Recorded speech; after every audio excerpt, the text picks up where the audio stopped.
Look at this NBA Cup. You have to think about the importance. As a coach, I find a lot of importance. This wasn't a gimmick win. The Knicks earned it the hard way. And it matters in April as Mike Brown continues to build that culture in New York. And now, in my opinion, the Knicks are legit contenders to win the NBA title. Pro Basketball Today, only on SportsGrid. The Chicago Blackhawks of the National Hockey League are now official partners with Kalshi. It takes effect this week. Each side can use the other's intellectual property for co-marketing purposes, and Kalshi will be promoted during home games at the United Center and on Blackhawks broadcasts. First of its kind, certainly probably not the last as well. Newswire, only on SportsGrid.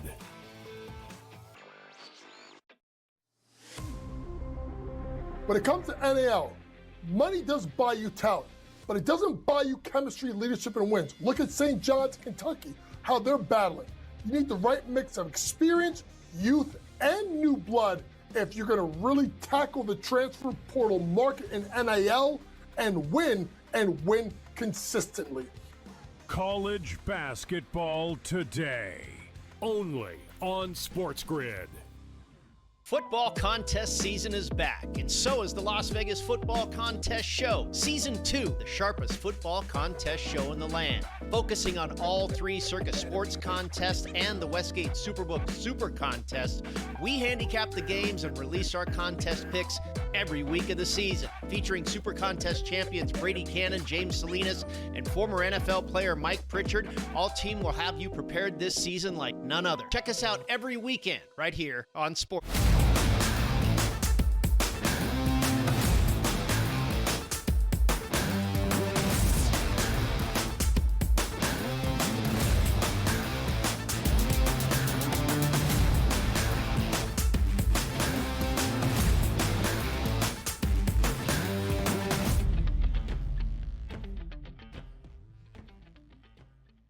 Time to rise and grind on the early line the day after Christmas. Hope everybody had a holiday that was joyous, that was fun, and maybe you profited and picked up some tickets. Because if you're betting underdogs yesterday in the NFL, congratulations. You cashed in all three of those games. We got you for 2 hours. The energy's high. It's a football Friday because we got action in college football today, college football Saturday, NFL Sunday, and away we go into the new year. I'm Donnie Rightside. He's Joe Ranieri, and we are ready to get down to some business today.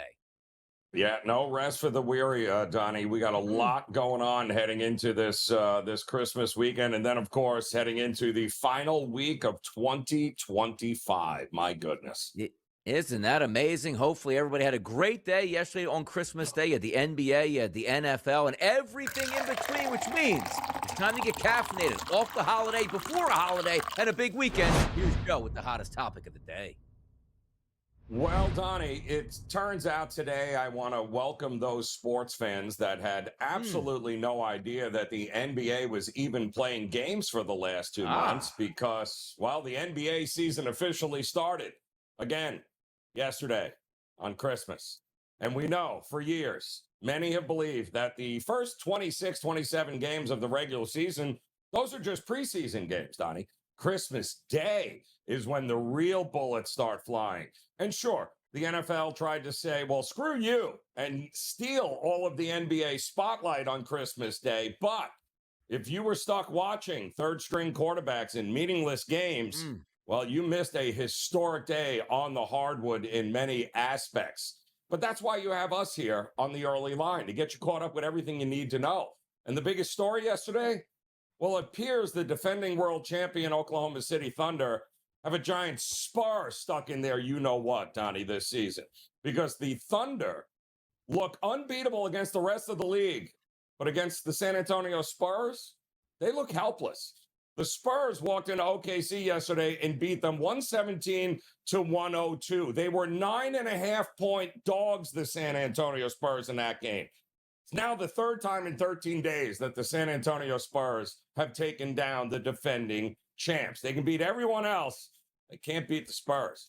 And Wembanyama, that 7'4" alien I've told you about, well, he came off the bench. Yes, off the bench drops 19 and 11. De'Aaron Fox drops him for 29. And the Thunder have a San Antonio problem. And right now, they don't have an answer. But that wasn't even the best game of the day, Donnie, because we saw the Joker, Jokic, paint a masterpiece in Denver because the Nuggets missing 3 starters didn't matter. The Joker dropped 56 points, including a record 18 in overtime. Oh, yeah, he had 16 boards and 15 assists to beat the Timberwolves, which, by the way, they've done 2 other times already this year. The Timberwolves, yeah, they've got a Nuggets problem. Unbelievable. Meanwhile, the New York Knicks proved that they are extremely dangerous out of the East. They looked dead in the water against the Cavs, but then the bench mob showed up. Again, remember these names, Donnie. We've talked about them. Clarkson and Tyler Kolek, the guys who just won the NBA Cup for them. Well, they sparked another massive comeback on Christmas. Jalen Brunson closed the door, and the Knicks appear to have more depth than any other team can even dream about at this point. And then finally down in L.A., welcome back Father Time, once again proving it is undefeated, as the Houston Rockets and their young legs ran the Lakers out of the gym last night. Amen Thompson and Kevin Durant destroyed them by 23 points. So I just want to welcome to the show the new NBA fans. Yes, the NBA has been playing for 2 months. And just to recap what you missed, the champs are vulnerable. Jokic is a god. And the Knicks, well, they're for real. The season, Donnie, starts now. So welcome to the show. Welcome to the show, NBA. We'd love to have you back in our lives here. And just keep in mind this, too, because they were 3 trash games in the NFL yesterday with horrible quarterback play upon horrible quarterback play. Next year, if you're the NBA, going like, okay, now's our time to seize once again. Thursday is Christmas Eve. There will be an NFL game that night. Friday is going to be Christmas Day. There's probably going to be a triple header on that day as well next year. Christmas Day, hopefully the NBA, by the way, put on a pretty good showing in most of those games. We'll see what they have next year. But let's get to the early lineup here, the hottest topics across the sports landscape, which focuses on a game late last night. The Denver Broncos 20-13 victors over the Kansas City Chiefs. Travis Kelce, very emotional. Looks like that could have been his last home game played at Arrowhead, Joe. Well, and they certainly didn't stop from showing Taylor Swift 9,000 times during the commercial breaks as well. So, yes, it appears that the writing is on the wall, and this will be all she wrote here for one Travis Kelce, one of the best to ever suit him up and play the game in the tight end position. That is for sure. Yeah, I'm hanging it up, too, if my quarterback only throws for like 66 yards a game. There's no reason to come back. But by the way, shout out Travis Kelce on the final drive of the game, picking up over his 35.5 number of reception yards. Fantastic. Put a bow on it. You can retire now. We'll carry you out of here. Lamar Jackson. We're going to probably talk about this a little bit later in the show as well. You can't, fault a guy who is injured, but we see this way too much with Lamar Jackson. A soft knee to the back, doesn't finish last week in a monster game, has a whole week to get ready with some of the best drugs on the planet that NFL, training departments can provide. He's probably going to be out again this week in the biggest game of their season again. Yeah, we were actually on In-Game Live yesterday covering that Detroit, Minnesota laugher. But when this news broke, Donnie, we still had no idea who the Green Bay quarterback is. We still have no idea who it's going to be. But apparently without Lamar Jackson, the market's like, oh, no. We saw it go up as high as 6 for the Green Bay Packers in this game. But the rumors are surfacing. There might not be a whole lot of goodness happening in the locker room with Lamar Jackson and this coaching staff and ownership right now. Oh, people are starting to leak stories like we don't practice in the morning because Lamar doesn't like to come in the morning. It's going to get good in Baltimore this offseason, specifically if they lose this weekend and get eliminated. The Minnesota Vikings beat the Detroit Lions by 2 touchdowns yesterday with a quarterback in Max Brosmer who threw for 51 yards, Joe. That's the NFL. That's the crazy part of the game that we like to see, where any given Sunday, or how about just any given Christmas Day, wildness can happen.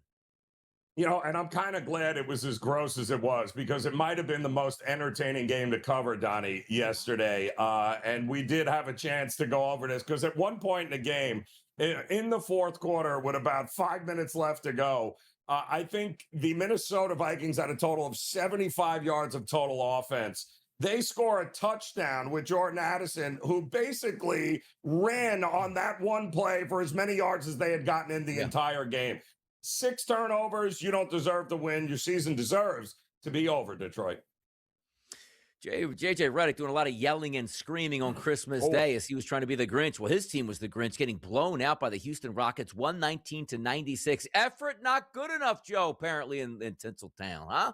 Yeah, welcome to the Doncic world, huh? Ask Dallas. How about that effort there last night? You got a 90-year-old LeBron James. Austin Reeves goes down. Doncic looks like he can be anyplace else. I don't know if he's already hurt. Yeah, Father Time is undefeated there, Donnie, and it's showing with the Lakers.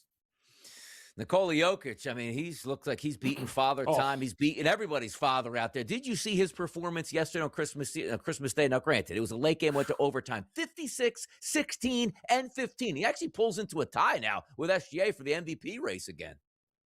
There is no comparison. The guy scored 18 points alone in overtime, Donnie, to win the game and set a record. He is just an unmovable force. Nobody is in his league. Absolutely incredible. And also, let's take a look at this next story. Anthony Davis, I don't know, man. Just every injury you could possibly have. They call him street clothes for a reason. He's going to be out probably an extended period of time with a groin injury. Donnie, I'm watching that game. I'm covering that game as well yesterday, and I can't even find the spot where all of a sudden he pulls his groin. Like, what did you do? You had 3 points. Like, what? How did you pull your groin? Unbelievable, Anthony Davis. Yeah, but the Athletics spending a little coin there. Tyler Soderstrom back to the A's, baby. Building that foundation for the future, Joe. Ooh, A's spending money? Shocker. They got that cash going to Vegas. Hit that slot machine, baby. We'll be right back. Spreadlines on the way next.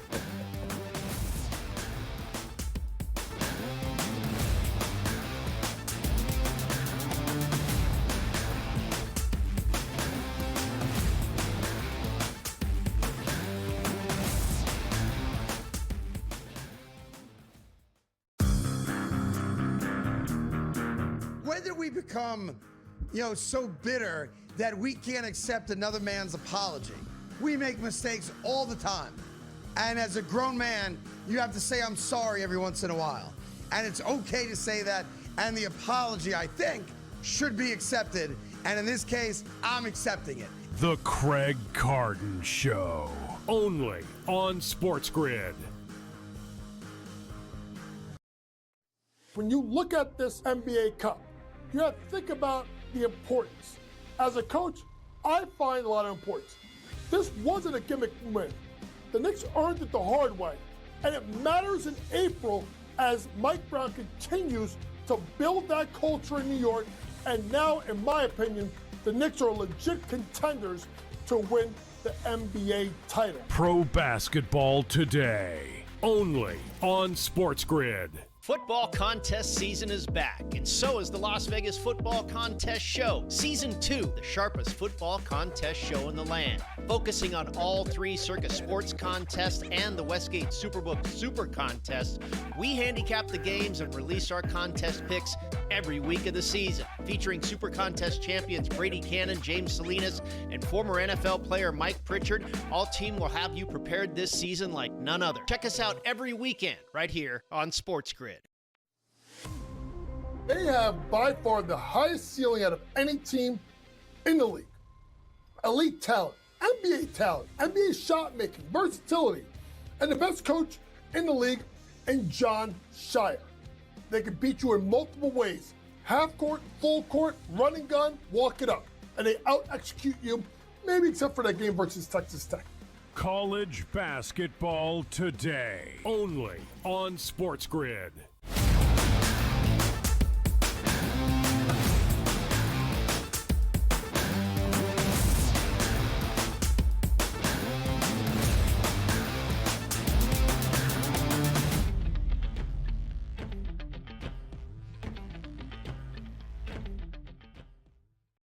Spreadlines with the headlines here. We got a nice little day of football. You like a little 3-pack in the bowls, Joe? 1 o'clock game, 4:30 game, 8 o'clock game. Tomorrow we flip it over, even more bowl games and NFL games. You got a nice little smorgasbord this weekend as we sandwich Christmas holiday into New Year's holiday, and away we go. How about New Mexico taking on Minnesota today, 4:30 p.m. in the Rate Bowl?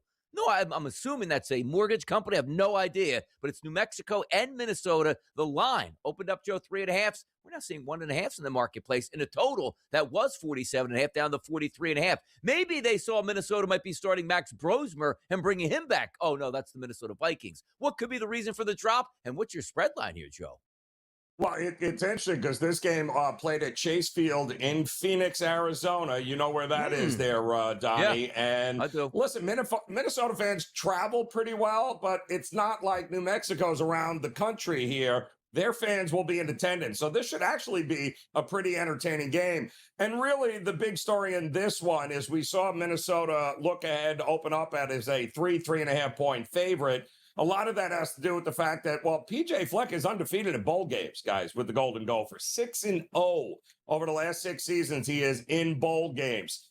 But the problem is the public loves Minnesota because they see a Big Ten team against a Mountain West team. Even though a pretty good Mountain West team and a mediocre Big Ten team, well, we see a lot of public money. I mean, but the problem is tickets, money on Minnesota, the line is moving back towards New Mexico now. We're seeing 1.5s in the marketplace, Donnie, which makes total sense. Be very careful with these mediocre Power 4 teams playing this group of 5 with a chip on their shoulder. Michigan took them pretty lightly earlier in the season, New Mexico. Remember how that worked out. So I'd be careful. There's not a ton of crazy opt-outs in this game. PJ Fleck has a pretty young team there in Minnesota, but it appears we got our very first pros versus Joes here today, Donnie. The pros love New Mexico. The Joes, they're all over Minnesota.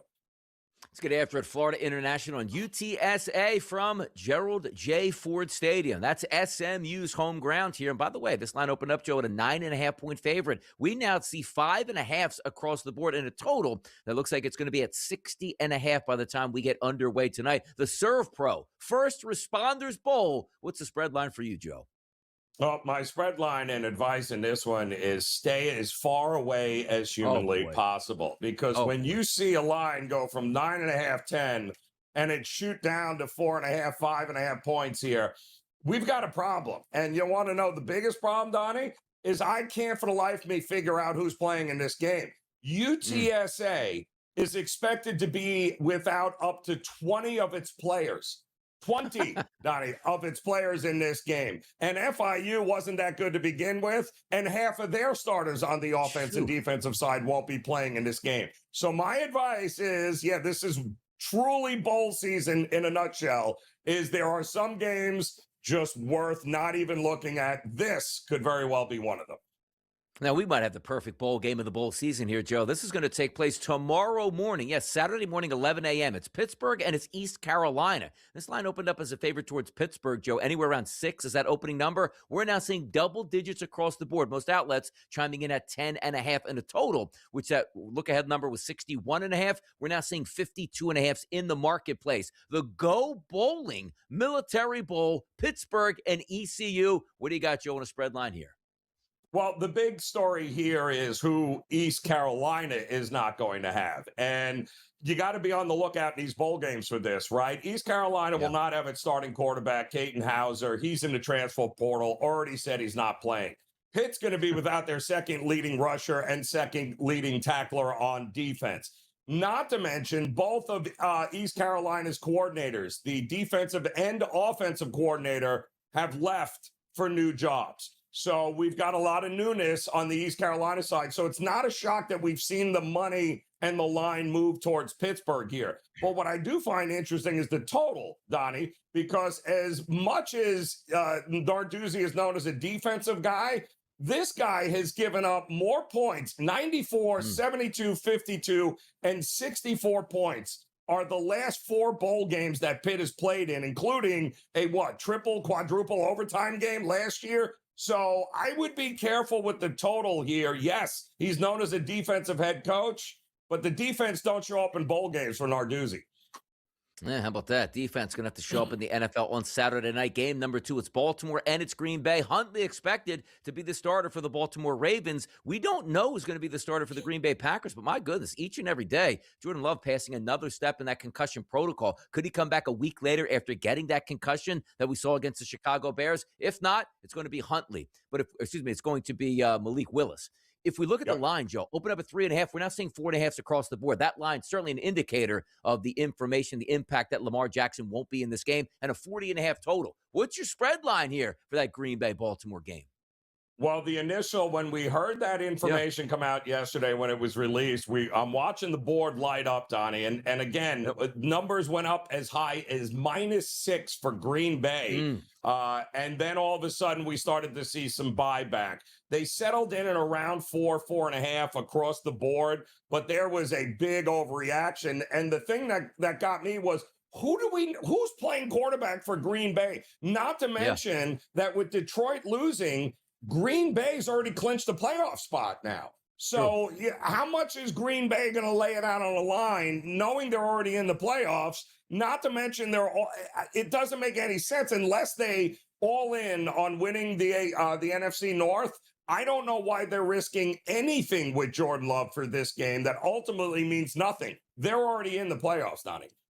Like, I know that they'll listen to the doctors, and if he's cleared, he's clear. But look, your goal is to win a Super Bowl and have a franchise quarterback. If you're already in the playoffs, you're probably not going to win that division, but you can still win this football game, even with Malik Willis at quarterback going up against Baltimore. Joe is right about that. Those lines probably going to change once we hear who the official starter is. Might be getting that a little bit later today in that concussion protocol. Houston and the Los Angeles Chargers. 1.5-point favorite now towards the Chargers, Joe, 39.5. Give me a quick spread line for Texans Chargers tomorrow in the afternoon. Well, what you need to know here is that this line is telling us, Donnie, that Houston on a neutral site would be your favorite in this game between these two teams. Yeah. If you believe that, then bet Houston. If you don't believe it, bet the Chargers. Good games. At least we should have close games, what we're anticipating here on Saturday. More NFL news and notes and topics, which includes Baltimore going to have a new quarterback next year. Ooh.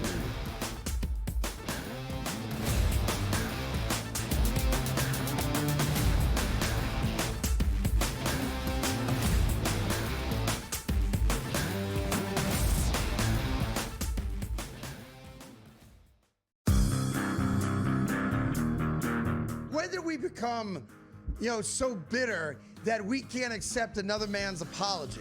We make mistakes all the time. And as a grown man, you have to say, I'm sorry every once in a while.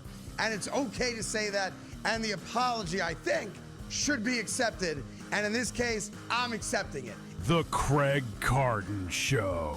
Only on SportsGrid. When you look at this NBA Cup, you have to think about the importance. As a coach, I find a lot of importance. This wasn't a gimmick win. The Knicks earned it the hard way, and it matters in April as Mike Brown continues to build that culture in New York, and now, in my opinion, the Knicks are legit contenders to win the NBA title. Pro basketball today, only on SportsGrid. Football contest season is back, and so is the Las Vegas Football Contest Show. Season 2, the sharpest football contest show in the land. Focusing on all 3 Circus Sports contests and the Westgate Superbook Super Contest, we handicap the games and release our contest picks every week of the season. Featuring Super Contest champions Brady Cannon, James Salinas, and former NFL player Mike Pritchard, all team will have you prepared this season like none other. Check us out every weekend right here on SportsGrid. They have by far the highest ceiling out of any team in the league. Elite talent, NBA shot making, versatility, and the best coach in the league in John Shire. They can beat you in multiple ways. Half court, full court, running gun, walk it up. And they out-execute you, maybe except for that game versus Texas Tech. College basketball today, only on SportsGrid.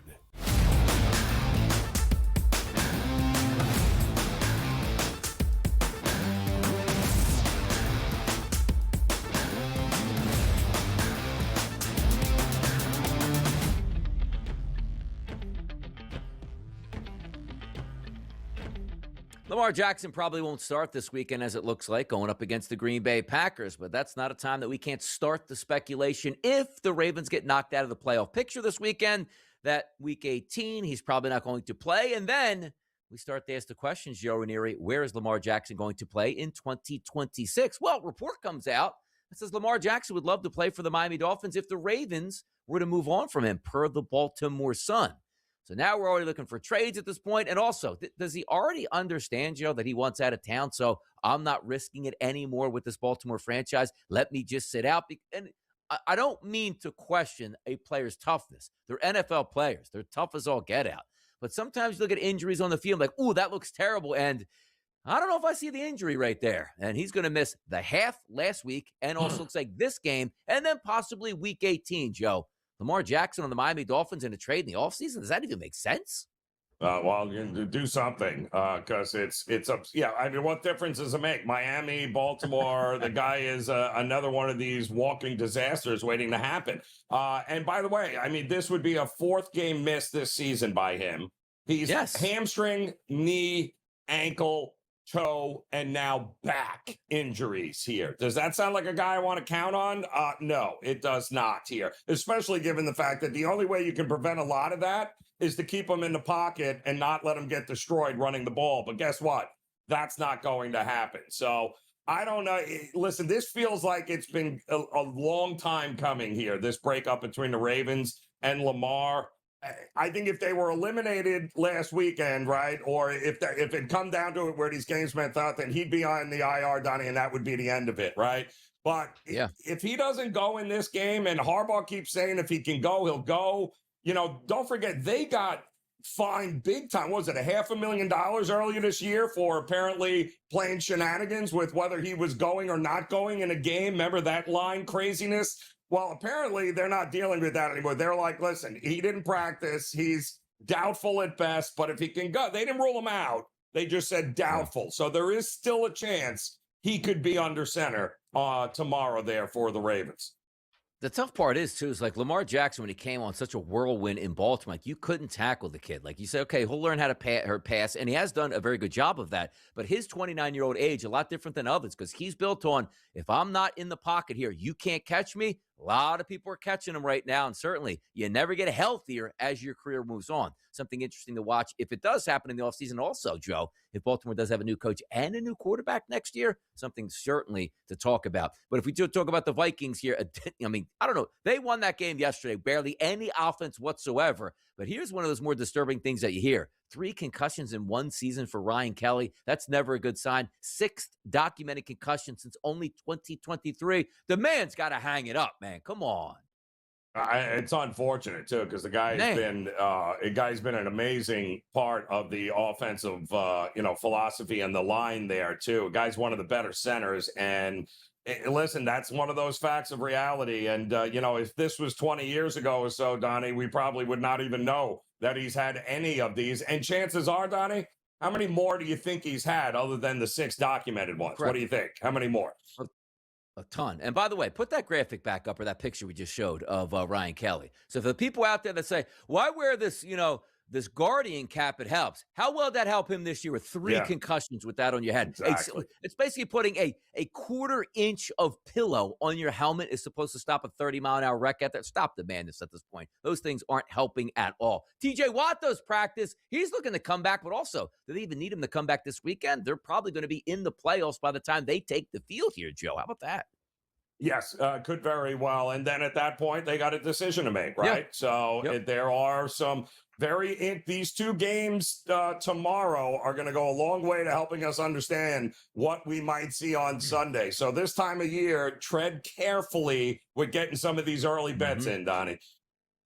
Travis Kelce to retire? Well, it was emotional yesterday. Here's Andy Reid talking about it. I don't know if it is or not. I haven't talked to him, but I think his numbers and personality and the person, I think speak for themselves. Phenomenal person, great for the community, has been great for the community. So he's everything you want from a player representing an organization. Perfect time to dip out now. Injuries, miss the playoffs, ride off in the sunset with your billionaire wife, start a family, and get after it. Yeah, some will say, I'd rather be gone a year early as opposed to a year late. But, time to move on there, Travis. Yeah, he could clearly come back. There's no question, but you watch his game. He ain't the same player as he was. Perfect time to get out of town there. More NFL topics. What happened yesterday on Christmas? I mean, really, what did happen?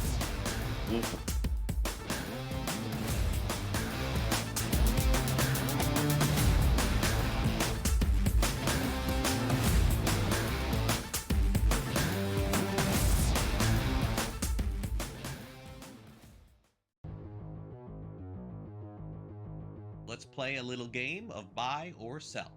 In case you missed it, probably not because you're watching this show, Patrick Mahomes injured himself last week. This just in. Going to miss a lot of time. That could include some of next year. Mahomes says he will be ready. He's already had the surgery. So let's make the assumption, George, for the time being, that he does play week 1 of next season. I think that's optimistic, but it's Mahomes. He wants to play. Let's see.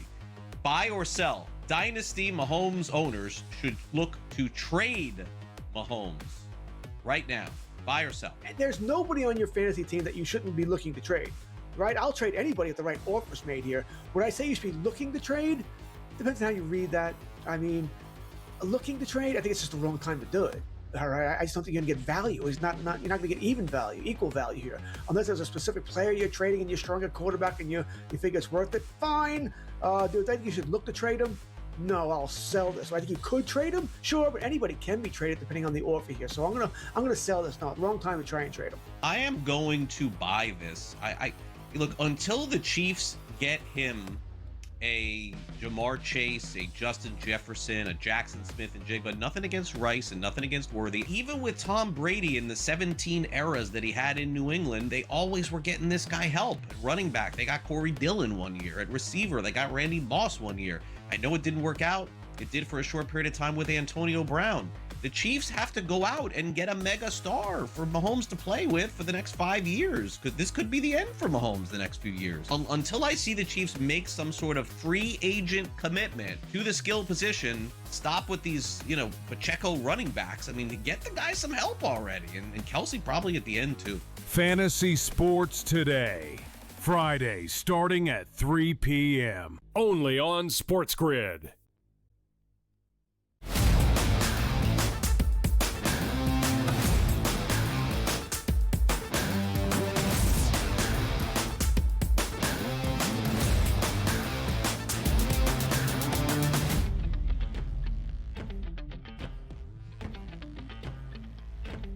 Three games yesterday on Christmas Day. 3 home teams getting a touchdown or more. We were looking to say, you know what? Every one of these games should be a blowout, right? Well, how about if you're just betting underdogs blind yesterday? You went 3-0 because you did get a key field goal early, or excuse me, late in that game to make it 30-23, which is the Dallas Cowboys and the Washington Commanders, which is where we'll start. Winners for the Cowboys, Dak Prescott, 19 of 37, 307 yards, 2 touchdowns, and no interceptions. Malik Davis filling in for Javonte Williams, who went down with an injury, ran for 103 yards. We know that defense is bad there, no doubt about it, for Washington. 307 in the air, 211 on the ground for Dallas. They come away with a 30-23 victory, but they're already knocked out of the playoffs. Washington just looking to get to the finish line here and get out of town. But Devontae Turpin, 1 catch, 86 yards. That'll help you win a football game. Well, I mean, listen, give him credit because this game it felt like it was over. It was 24-10 at half. I mean, it felt like like Dallas was going to run away with this game and it was going to be terrible. But give Washington credit. They kept playing. Dallas kind of took their foot off the gas there in the second half, only had 6 points after scoring 24 in the first. So I give the Commanders credit because they still had, Donnie, in the fourth quarter, a couple of opportunities late in that game to tie it up, and then we would have gotten even more bad football to watch.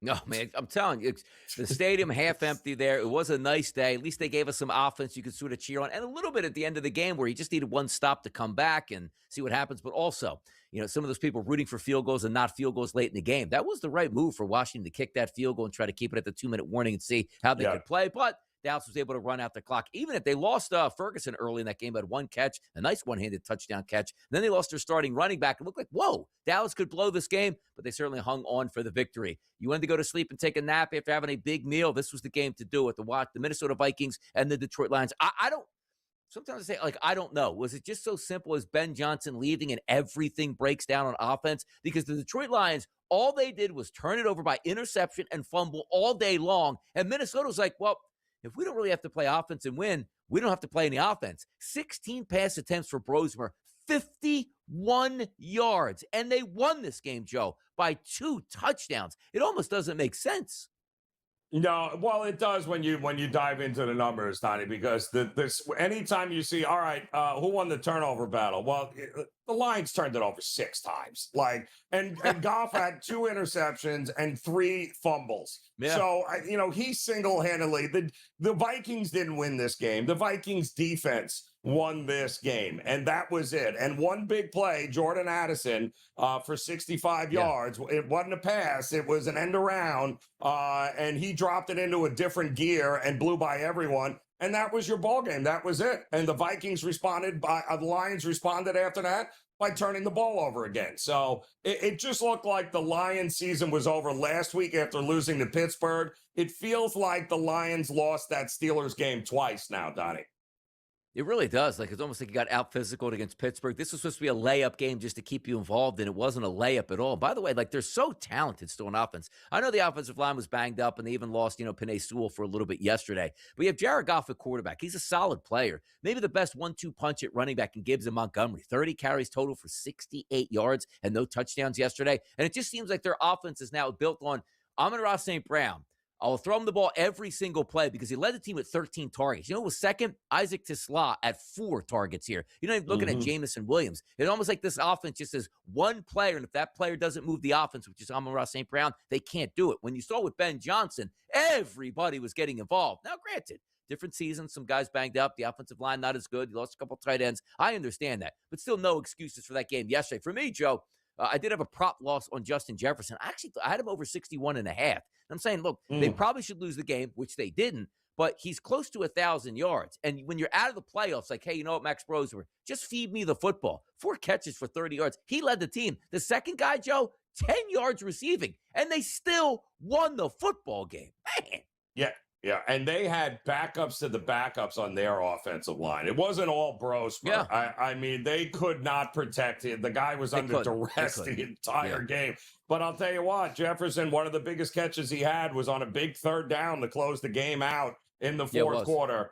And he got it, and that was what sealed the game for Minnesota, who is now somehow 8-8 on the season, Donnie. And that's Andy Reid and O'Donnell were our 2 guys that coaching matters. When you've got 3rd-string guys under center and you can still either win a game or be relatively close and have a chance to win a game, that's all about coaching there. And by the way, if you're looking from a Minnesota perspective, and also we're going to get to the Kansas City Chiefs, there are some drives in these games. If you're rooting for hey, I got a prop I want to get over, or I just want to get over the total.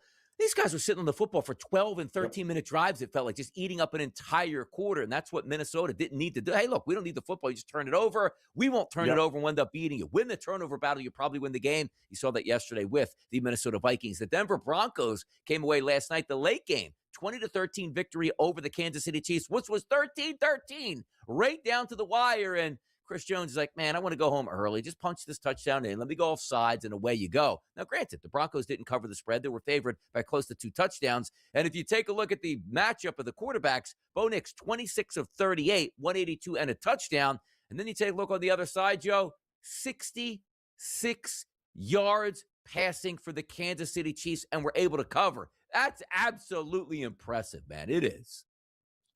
Again, it all comes down to me coaching and game, but you got a guy making his first NFL start with backups to the backups on offensive line for the Kansas City Chiefs. I mean, it's laughable, but I got to give that kid credit, man. He looked calm, cool, collective, didn't panic, scrambled around, extended some plays. I mean, you know, what else do you think you're going to get for a guy that's thrown into a situation that nobody's ever heard of, and he's never played in an NFL game before except for last week? But, you know, kudos to Andy Reid getting these guys ready to play on Christmas.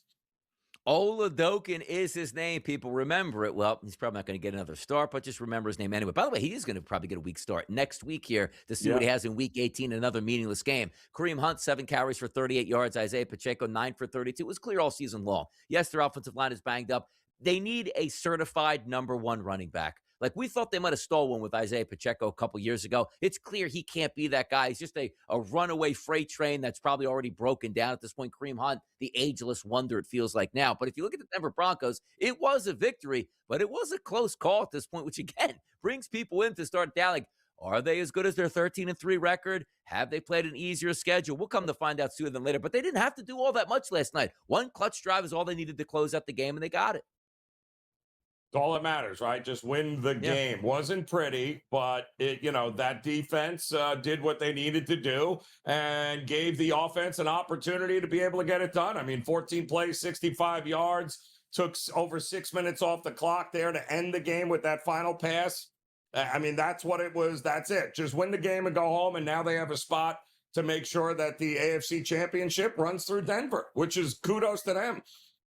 Yeah, hey, Mile Highs could be rocking and rolling. By the way, 139 total yards for the Kansas City Chiefs, only 10 first downs in that game. They only held the football for 20 minutes. They got doubled up by the Denver Broncos. So for all the people out there, just need a good coach to scheme up plays. You still need really good players. Like no Rashee Rice in that game, Travis Kelce on one leg, quarterback that probably is going to be a starter much longer in the NFL. This is what you get. But another victory for the Denver Broncos who, struggle with the Kansas City Chiefs that as a lot of people in that AFC West have done over the years. Now you're getting a chance to beat them. They pick up the victory with a chance to get that number 1 overall seed. 3 dogs on Christmas Day with 3 horrible quarterbacks, Joe. They all cover the spread. Sometimes it's not about picking the winner of the game. Great teams cover those spreads, Joe. I don't know if they're great teams, but they covered. Yeah, and that's all that matters is getting, and one outright win too, which is just disgusting on so many levels. It really is. The way it went yesterday, which again, you had 3 games yesterday. You got more games tomorrow, which are actually 2 good games, which you probably would have said, you know what? Take those games off Saturday and put them on Christmas Day. Then it's late on Sunday. And I'm telling you right now, Joe, we might be set up for the worst Week 18 in NFL history next weekend. Get prepared for some of those meaningless games, which might be just about all of them. We'll be right back with Tom Vecchio up next.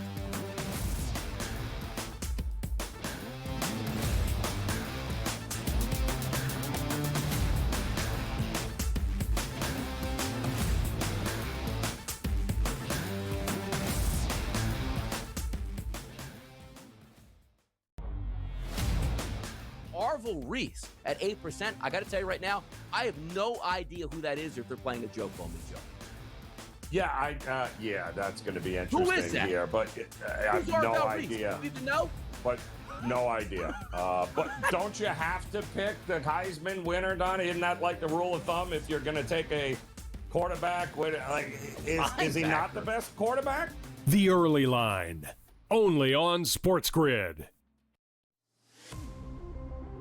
When it comes to NAL, money does buy you talent, but it doesn't buy you chemistry, leadership, and wins. Look at St. John's, Kentucky, how they're battling. You need the right mix of experience, youth, and new blood if you're going to really tackle the transfer portal market in NIL and win consistently. College basketball today, only on SportsGrid. Football contest season is back, and so is the Las Vegas Football Contest Show. Season 2, the sharpest football contest show in the land. Focusing on all 3 Circus Sports contests and the Westgate Superbook Super Contest, we handicap the games and release our contest picks every week of the season. Featuring Super Contest champions Brady Cannon, James Salinas, and former NFL player Mike Pritchard, all team will have you prepared this season like none other. Check us out every weekend right here on SportsGrid. The Chicago Blackhawks of the National Hockey League are now official partners with Kalshi. It takes effect this week. Each side can use the other's intellectual property for co-marketing purposes, and Kalshi will be promoted during home games at the United Center and on Blackhawks broadcasts. First of its kind, certainly probably not the last as well. Newswire, only on SportsGrid.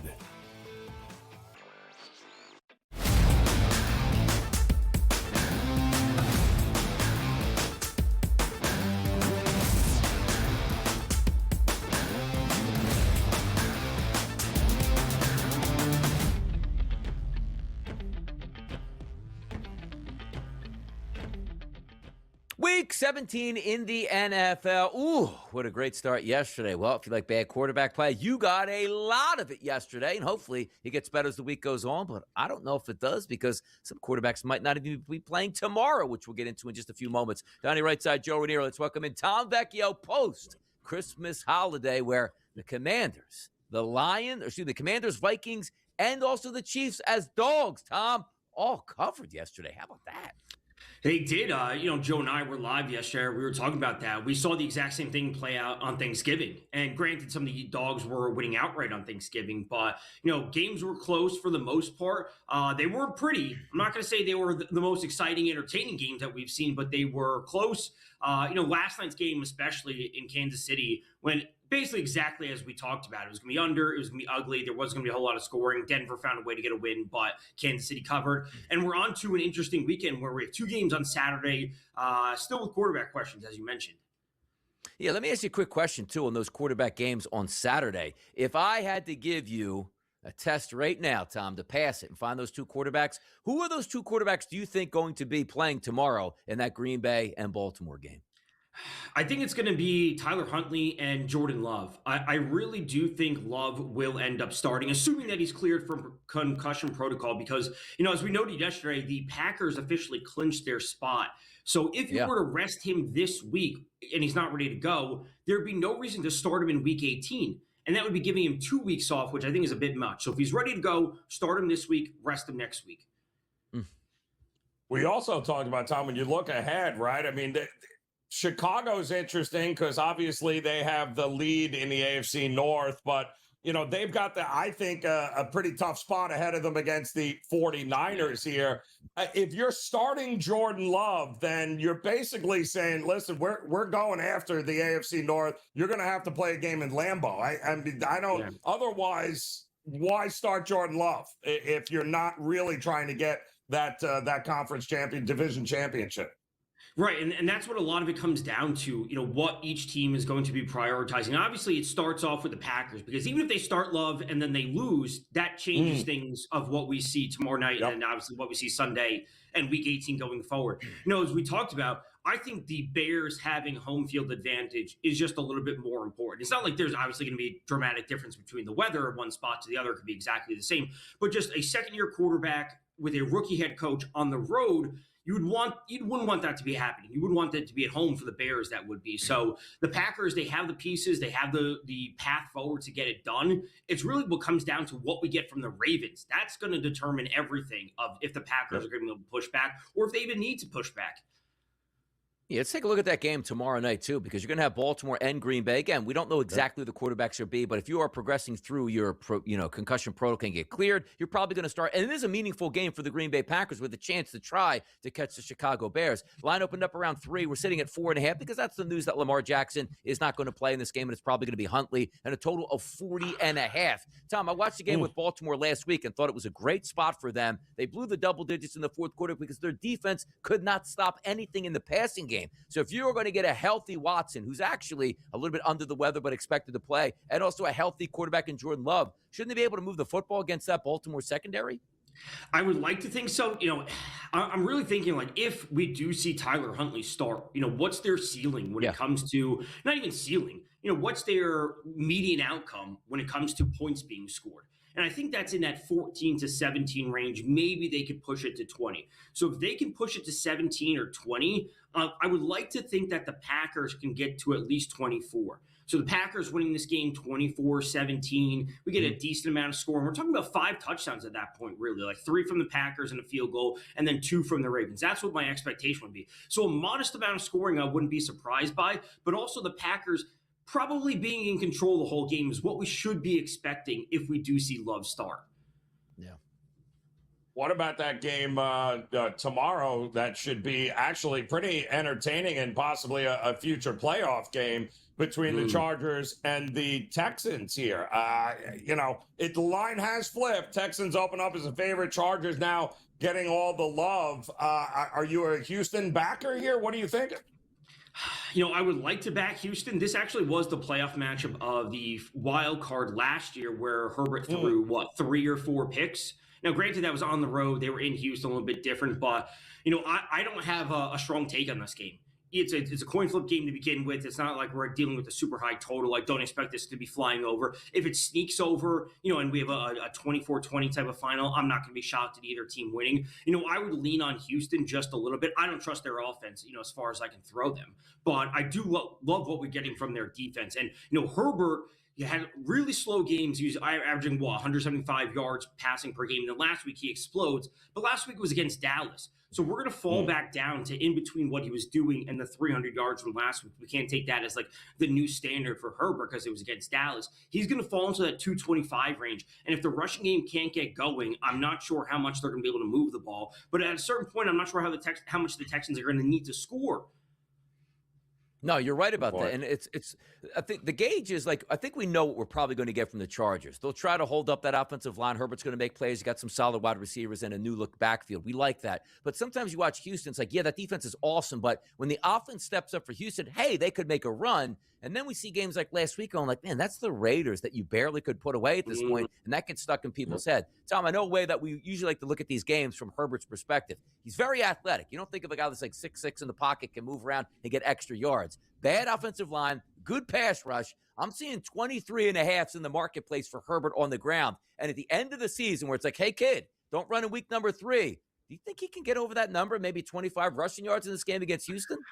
I really think he should be able to. And, it comes down to, listen, if he's willing to throw himself, all over the place 6 days after he had hand surgery, a couple weeks ago against the Eagles, he should be able to get it done in this spot. And, the wide receivers are fantastic. They're obviously facing a very tough defense. The pass rush for Houston is also fantastic. So, this game's sneaking over the total, but Herbert going over his yardage on the ground, I could very easily see happening. Tom, give me a quick one. Tank Fest on Sunday, 4:05. Giants, Vegas. Giants with actually the favorite right now. Nobody wants to win this game. Raiders win. Raiders win. Pete Carroll and G. Smith, the veteran in them, go out and win the game wrongly, even though with no Brock Bowers. Jackson Dart over under 5.5 pass attempts in that game. We'll find out. Tom, thanks for joining us on a Friday. We look forward to talking to you more over the weekend. We'll be right back. It's Early Line on the SportsGrid Network.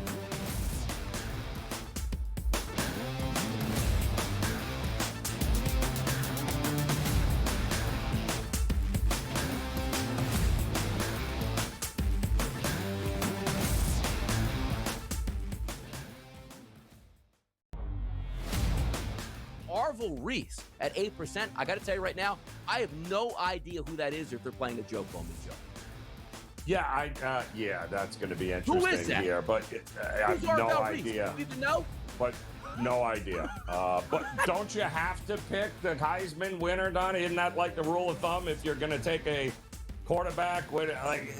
Is he not the best quarterback? The Early Line, only on SportsGrid. When it comes to NAL, money does buy you talent, but it doesn't buy you chemistry, leadership, and wins. Look at St. John's, Kentucky, how they're battling. You need the right mix of experience, youth, and new blood if you're going to really tackle the transfer portal market in NIL and win consistently. College basketball today, only on SportsGrid.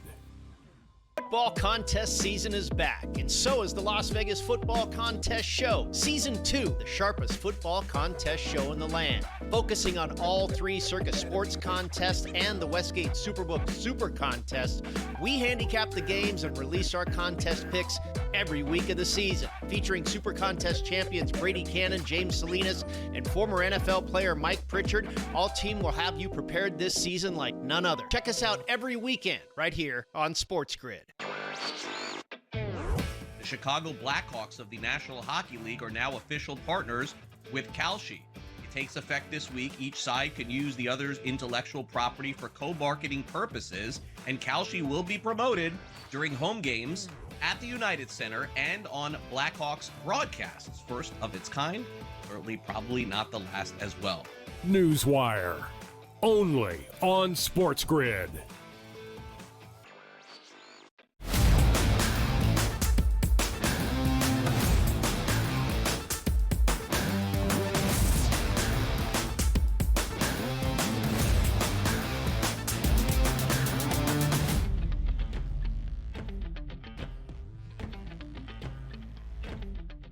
Well, we should think getting good playoff game or getting games that have playoff determinations on Saturday, and those games should be quite entertaining. We never know what we're going to get. You had 3 bad quarterbacks yesterday, and you had 3 really good covers from the underdog teams. Now, games on Saturday, Joe, a 4.5-point spread currently and a 1.5-point spread currently. Let's focus on that early game tomorrow, which starts at 4:30. 4:11, 4:12 on the rotation. It's Houston and it's Los Angeles. Big playoff implications for both sides here. The favorite opened up on the look-ahead line, Joe, as a 1.5-point favorite towards Houston. It swung over to the Chargers at 1.5 to 2, depending on where you're shopping at. And ticket count, only about 40% of the tickets showing right now currently at most outlets here on the Chargers. A total at 39.5. It just comes down to this. Can that offensive line, Joe, for the Los Angeles Chargers hold up against a really good and physical defensive line for the Houston Texans? That's going to be your key to victory, but that line swinging with a little reverse line movement there, how about that for the Chargers? What do you think about that? Well, and again, Donnie, we talked about it on these spread lines where this line is telling you that on a neutral field, the Texans are better. And I don't know. You got to give Justin Herbert credit, who has been under immense pressure every time he drops back. I believe a league high 47% of his dropbacks over the last month, Donnie, have had to deal with him being under consistent pressure. Why? Because his offensive line is a hot mess right now. You can't lose both starting tackles and think everything is going to be good to go. But you know what? Here he is. He's at home. He's got the wide receivers. He's got the skill position. He has a running game. Last year, Donnie, 14-32, 242, 4 picks in that playoff game against Houston, against that defense. They're going to try to mimic that, Houston. Listen, Harbaugh and company have been probably waiting for this rematch for a while. I do think the right team is favored at home here. Would not shock me if Herbert and company are the ones on top when it's all said and done. Yeah, toe-to-toe, if you take a look at the player passing props numbers here, 219.5 for C.J. Stroud, Justin Herbert at 211.5. You want him to throw a couple touchdowns, you're getting plus money in this game. Over 1.5 touchdowns for Herbert, plus 124 for Stroud, up to a plus 144 number. It just feels like you would trust Herbert more in this game, but as Joe pointed out, you haven't been able to trust him a lot in some of these big, high-leverage pressure situations. Maybe can bust that trend, but most notably, as we keep pointing out, you're only as good as your offensive line. If they can't block for you saw it yesterday multiple times. I don't care if you're Jared Goff or whoever. If you're constantly getting pressured or on your back, that's going to affect you. But Justin Herbert, only 211.5 is a quite low number because you don't feel like you're just going to be able to control the game on the ground against Houston. You're going to have to make plays in that passing game. Yeah, and listen, you're also going to have to make, if you're C.J. Stroud, you could be down both starting tackles in this game. And you already don't have Marks available as a running back. So now your running game is going to be non-existent, and they're not going to have to blitz to get pressure on him, because that's the whole thing with the Chargers defense, Donnie, is they don't have to blitz you. They can get there with 4 guys up front. So this is going to be a huge test for C.J. Stroud and the Texans offense. I would likely look to fade that number passing. Yeah, anytime touchdown prop in this game, everybody's plus money, Joe. Amari Hampton, plus 140, the leader in the clubhouse in the odds market, followed by Woody Marks, plus 155. Nico at 165, then Ladd McConkey, Dalton Schultz, Quentin Johnson, and Oronde Gadsden. Anybody catching your eye here? Because it's all plus money. Pick 2 or 3 of them out. Just get one of them. You could probably come away with some nice cash. Well, the one thing the defense of the Chargers doesn't do well is they don't cover tight ends all that well. So Dalton Schultz is going to need to have a big day here for Stroud. That's the guy I would focus on for an anytime touchdown. Take a look at that second game here, the late game, the Baltimore Ravens and the Green Bay Packers. We told you about a 4.5-point spread as a favorite now towards those Green Bay Packers in a total listed at 40.5. Not bad weather conditions, Joe. Around 40 degrees at kickoff, no precipitation, winds around 10 miles per hour, so it should be clean. It's just a matter of what version of these two teams are we getting? If we're getting Jordan Love, I can't imagine you're going into that game as the Baltimore Ravens and feeling a lot of confidence. And also, just the way that defense collapsed in the fourth quarter, you get one of those passing games going there for Green Bay. I don't know how they can hold up, man, but I'm waiting to see, Joe, who that quarterback's going to be. How about yourself? I don't understand. We just watched guys off the street put on a uniform and start in games that the teams covered. And we're thinking that, Tyler Huntley is not a step above what we just watched yesterday on Kansas City and Minnesota? I don't know. I would only be looking at the dog in this spot, Donnie. And you know what else I'm looking at? The rotation of the running backs in this game. Because if you just had your hammer in the game, maybe you won last week, you're not on the brink of elimination. So drive number 2, Mitchell comes in the game or whatever. Come on, man. Stop the madness. You hand them the football 30 times. If you lose, you lose. Hey, look, I gave you guys what you wanted at this point. You know what else you want? Hour number 2 coming up next. Joe Ranieri, Donnie Right Side, right here on a Friday, Football Friday. We'll be right back.